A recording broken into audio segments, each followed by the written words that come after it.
Okay. Get to the hello. Hello.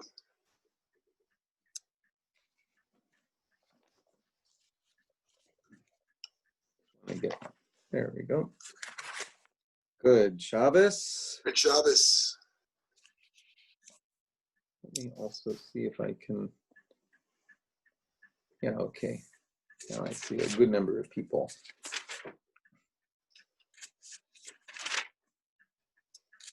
First of all, this upcoming week is Tu B'Shvat. It's the New Year of the Trees. And Tu B'Shvat, the 15th day of the month of Shvat, is rooted, actually I didn't mean that pun, but it is rooted in the Mishnah, Tractate Rosh Hashanah, Chapter 1, Mishnah 1. There are 4 days in the year that serve as the New Year, each for a different purpose. On the 1st of Nisan is the New Year of Kings. So it is from this date that the years of a king's rule are counted. On the 1st of Nisan is also the New Year for the order of festivals, as it determines which is considered the first festival of the year and which is the last. Nisan is when Passover falls. On the 1st of Elul is the New Year for animal tithes. All the animals born prior to that date belong to the previous tithe year and are tithed as a single unit, whereas those born after that date belong to the next tithe year. Now, Elul, the first of Elul is a month before what we call Rosh Hashanah. The New Year for animal tithes, that was according to Rabbi Elazar and Rabbi Shimon says, well, Rabbi Elazar and Rabbi Shimon say the New Year for animals is on the 1st of Tishrei, which is what we call Rosh Hashanah. And on the 1st of Tishrei is the New Year for counting years, for calculating sabbatical years and jubilee years. That's Rosh Hashanah. And for planting. And on the 1st of Shvat, says the house of Shammai, the fruit of a tree that was formed prior to the New Year of the Trees belongs to the previous tithe, and the fruit that is formed after that date belong to the next tithe. The house of Hillel says that is the 15th of Shvat, Tu B'Shvat. And we usually follow the house of Hillel. Not because they're more right than Shammai, but the Talmud makes clear it's because the people, the scholars themselves, were somehow more fair, more that they granted more dignity to others. In Kabbalistic terms, Tu B'Shvat came to represent not just this division in time about tithing, but to represent the tree of life. Tu B'Shvat is a celebration of the tree of life. Eitz Chaim. Eitz Chaim hi lamachazikim ba v'tomchei ha'mehushar. It is a tree of life, it says in the Proverbs. It is a tree of life to those who hold fast to it. All its ways are pleasantness and all its paths are peace. In the book of that verse in the book of Proverbs is taken to mean the Torah. But in mystical terms, it is also that connection between us and the heavens through which the divine abundance flows down to us. And if we do things that are marked with justice, well, that abundance will be more marked with justice. And if we do things that are marked with injustice, well, that abundance will be marked with less justice. If we do things that are marked with compassion, well, that abundance will be marked with compassion, and so forth. It's a kind of Jewish form of karma. And this tree, though, it represents interconnection between heaven and earth. And Tu B'Shvat, even in modern times, comes to mean interconnection. It comes to symbolize the interconnection between the Jewish people and the land of Israel. And it comes to represent the web of interconnection that we experience in our concern for the environment. Interconnection of everything becomes an overriding theme for Tu B'Shvat, as I see it. And we will commemorate Tu B'Shvat as a congregation this coming Thursday night, which is the end of Tu B'Shvat. We will commemorate it along with many other congregations in central Pennsylvania, including Hanover, by the way, where with a storytelling program online. The theme of looking at seeds planted for us and seeds we plant for others. And that theme is taken from another Tu B'Shvat story, which has to do with connection. This is a Tu B'Shvat story taken from the Talmud, Tanit 23a. Rabbi Yochanan said, this righteous man named Honi was troubled throughout the whole of his life concerning the meaning of the verse, a verse familiar to us, Shir hamalot b'shuhu v'Adonai et shivat Zion chayinu kechomim.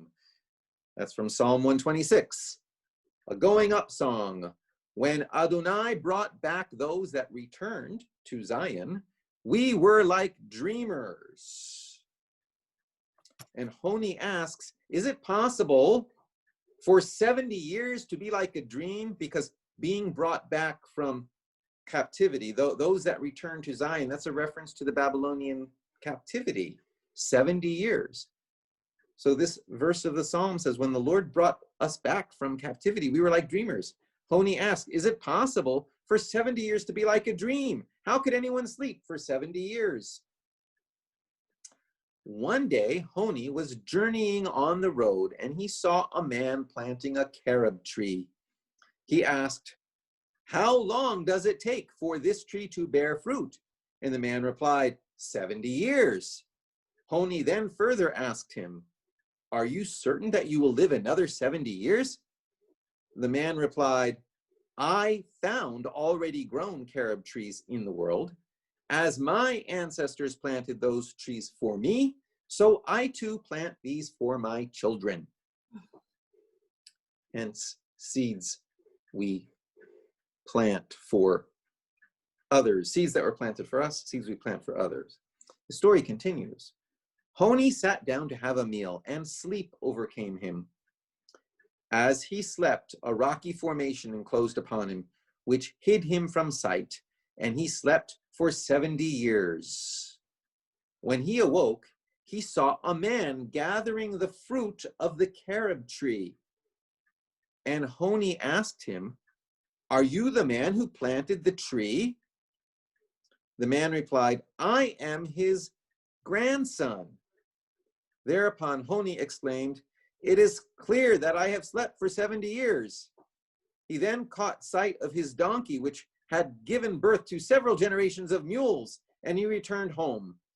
There he inquired, is the son of Honi the circle maker still alive?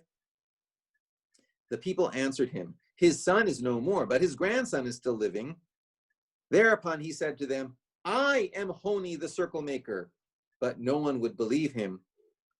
He then repaired to the Beit Midrash, the house of study, and there he overheard the scholars say, the law is as clear to us as it was in the days of Honi the circle drawer, the circle maker.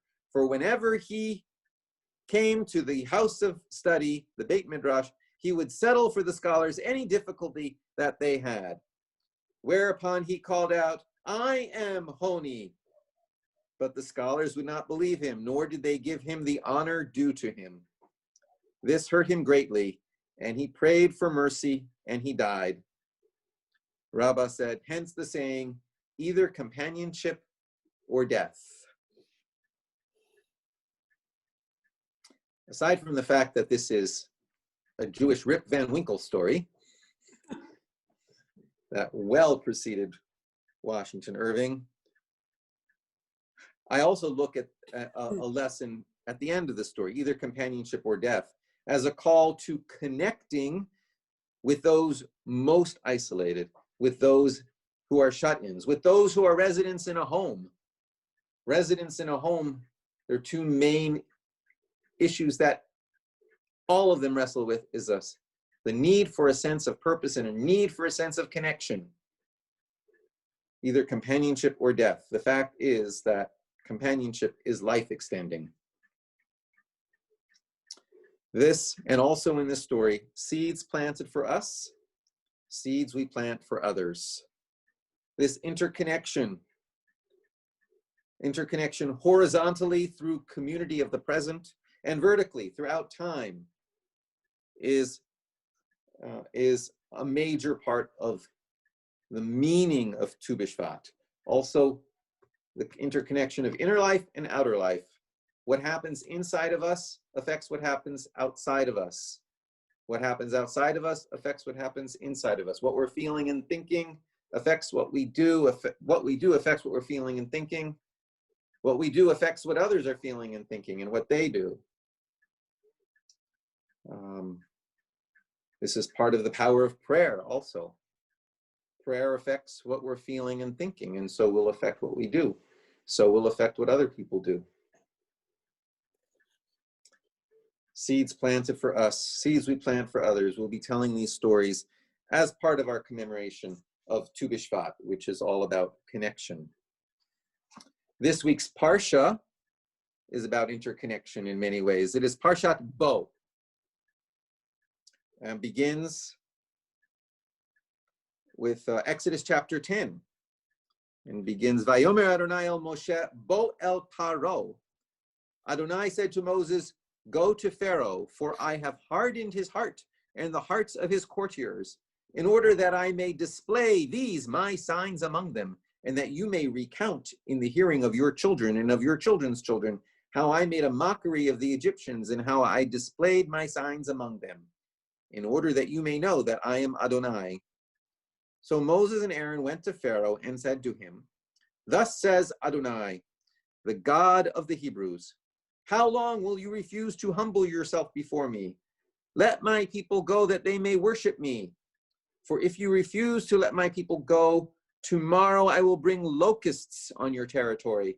They shall cover the surface of the land so that no one will be able to see the land. They shall devour the surviving remnant that was left to you after the hail, and they shall eat away all your trees that grow in the field.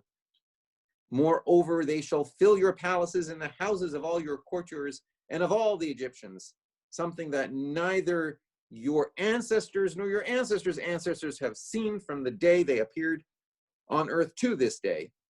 With that, he turned and left Pharaoh's presence. So the first thing that jumps out at me about this section is in that very first phrase, Vayomer Adonai el Moshe, Bo el Paro. God said to Moses, Bo el Paro. Literally, come to Pharaoh. It always seems to get, or almost always gets translated as go to Pharaoh. But the word is clearly come to Pharaoh. And it seems strange in Hebrew too. Why do you say come to Pharaoh? When certainly, when you go from someplace, you are always coming to someplace. There is a connection between going and coming. But in the case of Moses, perhaps it is because he's going someplace to which he is familiar. He is an outside insider, or maybe an inside outsider is a better way of putting it. He's an inside outsider. He was raised in the palace of Pharaoh, but he's an outsider. He always was an outsider. This may not be the same Pharaoh he was raised under. This may be, Pharaoh, they just say Pharaoh, but this may have been another Pharaoh already who has grown up along with Moses. There may be some familiarity Moses has with this. So the text says come to Pharaoh rather than go to Pharaoh. But in any case, it indicates yet another interconnection of a society to its leaders, of a petitioner to its leaders. And this story continues to illustrate the interconnection of a society to its leaders.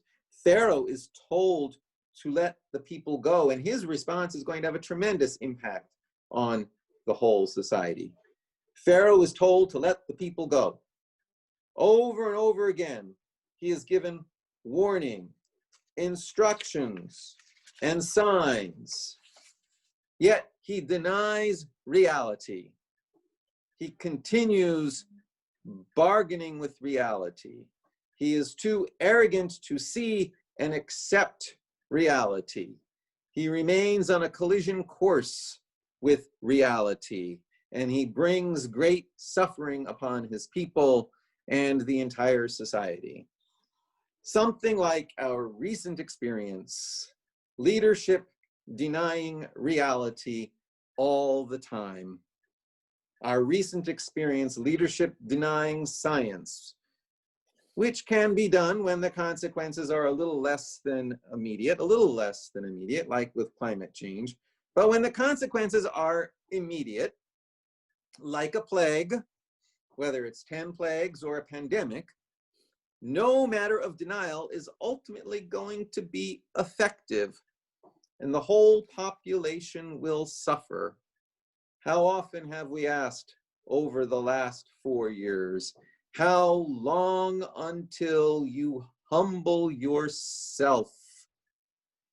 Last Wednesday at noon, I felt a palpable sense of relief that I didn't even expect to feel. Pharaoh's bargaining with reality is remarkable. When you read it through, you know the 10 plagues. There's blood, there's frogs, there's lice. Pharaoh saying, no, no, this means nothing. No, no. Then there's insects. And Pharaoh actually says, why don't you stay in Egypt and offer your sacrifices here? And Moses says, no, what we are going to sacrifice is sacred to the Egyptians. If they see us do it, they will stone us. So then there's cattle disease and boils, and Pharaoh says, well, just let the men folk go. The rest of you stay. And Moses says, no, we need all to go and worship. And then there's darkness. And then Pharaoh says after the darkness, okay, you all can go, but all your livestock need to stay. So you got to come back. All your livestock needs to stay. And Moses says, no, we need all our livestock so we can select our sacrifices from the best. And then he even raises the stakes. Not only that, you are going to provide us, Pharaoh, you are going to provide us with livestock for the sacrifice. And then, of course, the death of the firstborn. And, as I was looking at this, at the dynamics of this, at this whole battle between, certainly between Moses and the people of Israel and Pharaoh, I began to see also some of the principles of community organizing, of like Saul Alinsky practices. First, identify a deep-seated, commonly desired goal. Well, the people of Israel have a deep-seated, commonly desired goal. They want to get out of there. Approach a center of power and demand that goal, which will likely be refused. Well, that's exactly what happened. If the goal is granted, great. If not, it's going to be refused. If so, increase pressure and anger directed at that center of power that's denying that goal, which Moses is doing with the help of God. God is doing with the help of Moses, one plague after another. Utilize that outward directed anger to further bind the group together and recognize its power. Seek series of smaller victories along the way, one plague after another. Keep up pressure to bind supporters together and to build more power, ultimately to achieve that goal. And that goal, we sometimes forget what exactly the goal was, or perhaps the people of Israel had one goal and God had another. the goal, let my people go. Let my people go. Shlach et ami. But in the Torah, that never appears just shlach et ami. Let my people go. Shlach et ami ve'ya'avduni. Shlach et ami ve'ya'avduni. Let my people go. And what I read, they translated it, that they may worship me. But it's also that they may serve me. Let my people go that they may serve me. God's goal is that the people will serve God. It's all about serving something or someone bigger than you.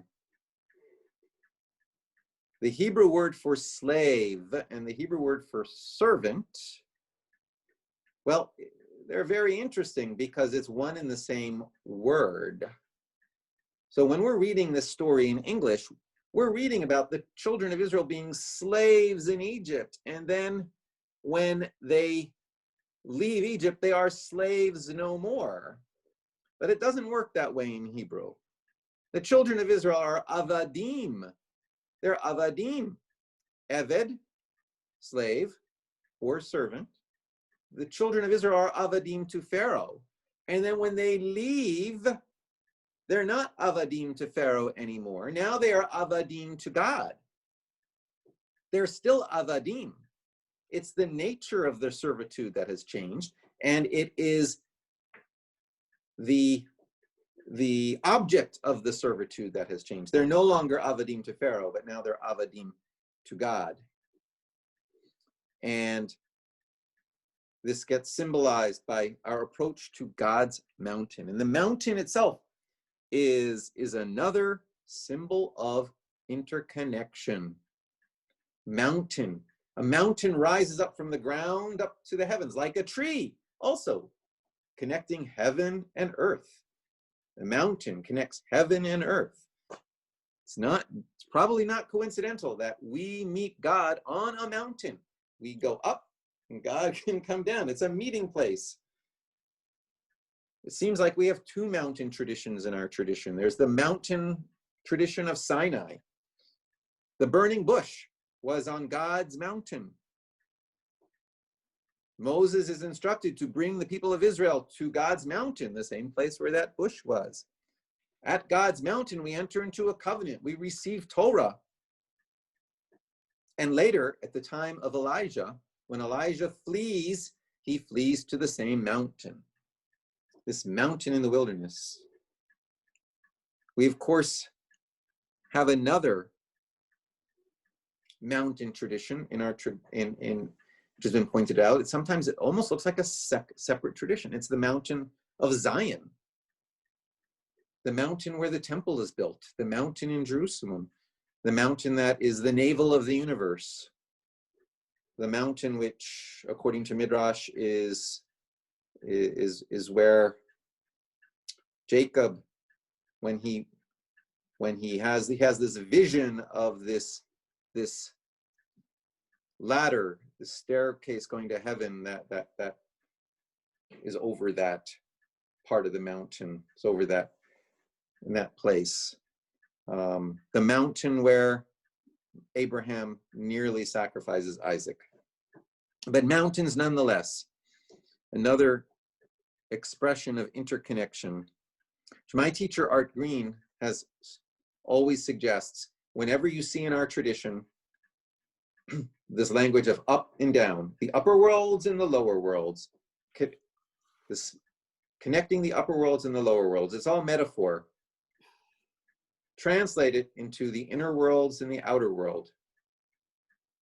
So rather than receiving Torah from the mountain, we're drawing Torah up from the well springs. Ushaftem mayim bisason mimanei Yeshua. Ushaftem mayim bisason mimanei Yeshua. Draw up the wells of the water of salvation. Draw up water, which is another symbol for Torah, with joy from the wells of salvation.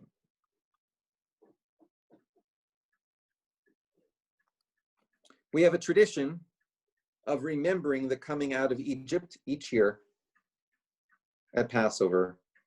And we have a tradition of mentioning the coming out of Egypt every day. We are instructed every day to remember the coming out of Egypt. For it is in the coming out of Egypt when the people go through that Saul Alinsky type process where they're being bonded as a people. We're coming together as a people in this process of seeking this deeply desired goal. We become a people. We are forged into people. We are no longer slaves to Pharaoh, demoralized. We are servants of Adim to God with a purpose greater than ourselves. And we remember this being forged into a people and taking on purpose at Sinai. We remember this not only every Passover, we remember this every day. We recite it at the end of the Shema. And it's part of the practice too, which is referenced at the very end of the Parsha. I'll conclude by looking at the end of the Parsha. When in time your child asks you, saying, what does this mean? This is about, first of all, this is about Passover. You shall say to your child, it was with a mighty hand that the Lord brought us out from Egypt in a house of bondage. When Pharaoh stubbornly refused to let us go, the Lord slew every firstborn in the land of Egypt, the firstborn of both human and beast. Therefore I sacrifice to Adonai every first male of the issue of the womb, but redeem every firstborn among my sons. And so also it shall be as a sign upon your hand and a symbol on your forehead, that with a mighty hand Adonai freed us from Egypt. The tefillin, the practice of tefillin, which has in it the 4 references to having something as a sign upon your hand and a symbol before your forehead. This is part of the practice of tefillin too, that we remember every day in our daily prayers, the coming out of Egypt, that we are the people who came out of Egypt and were forged into an ever-connecting people dedicated to a purpose beyond ourselves. Shabbat Shalom and happy Tu B'Shvat. Shabbat Shalom. Shabbat Shalom.